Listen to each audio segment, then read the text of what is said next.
Have you ever worked day and night, sacrificed your sleep, your comfort, your peace, only to look back one day and realize, I'm tired, but I'm nowhere, not behind, not slow, nowhere. You ran, you struggled, you gave everything, but you were running in the wrong direction. This is the story of two friends who learned that lesson the hard way. At the edge of a quiet village, surrounded by fields and hills, stood a massive mountain called Mount Serenity. It was famous for 3 peaks, but only one mattered. The highest peak, known as the Sacred Summit. People believed that anyone who reached it would gain clarity about their purpose in life. Many tried. Most failed. Some never returned. In that village lived 2 childhood friends, Daniel and Marcus. Both were 25 years old, ambitious, and hungry for success. But they were very different. Daniel believed in speed. Marcus believed in understanding. One spring morning, Daniel looked at the mountain and said, "Let's climb it. Whoever reaches the summit first proves he's the best." Marcus smiled. "Deal. Tomorrow at dawn." That night, Daniel prepared like a warrior. He trained, packed light, studied an old map he bought years ago. Speed is everything, he told himself. If I'm fast, I'll win. Marcus did something different. He went to visit Elena. "Most people ask me how to climb faster," she said. "You're asking how to climb at all. That is wisdom. This mountain has many paths," she said. "Some look easy, but lead nowhere. Some look hard, but lead to the top.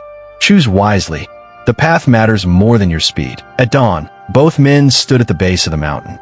Daniel wore light shoes and carried little. "I'll see you at the top," he shouted, and ran. Marcus checked the compass and chose a narrow, winding trail. Within an hour, Daniel was far ahead. He laughed and said, "Marcus is too slow."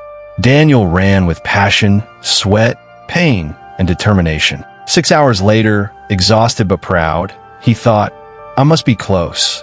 Then he looked up and froze. The path ended. A giant cliff stood in front of him.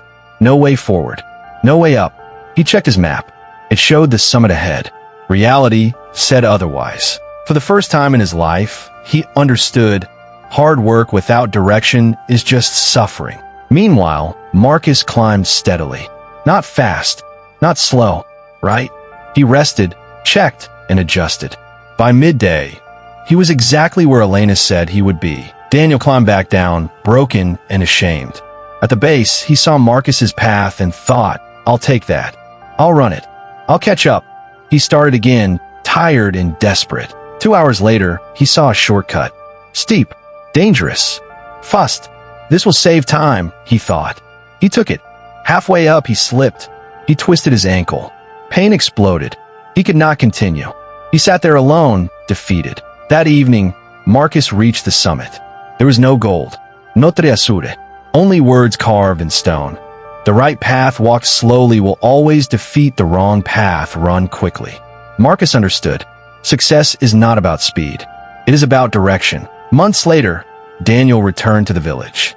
He visited Elena and said quietly, "I am ready to learn." She smiled and replied, "Being ready to listen is the first step." A year later, Daniel and Marcus climbed again. Together. No race. No ego. This time, Daniel followed the map. He reached the summit. Before they left, Elena said, "Effort is the engine. Choice is the steering wheel. Without both, you crash." This story is not about mountains.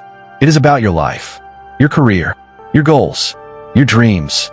You can work very hard and still fail if you choose the wrong path. Speed impresses people. Direction changes lives. Choose wisely.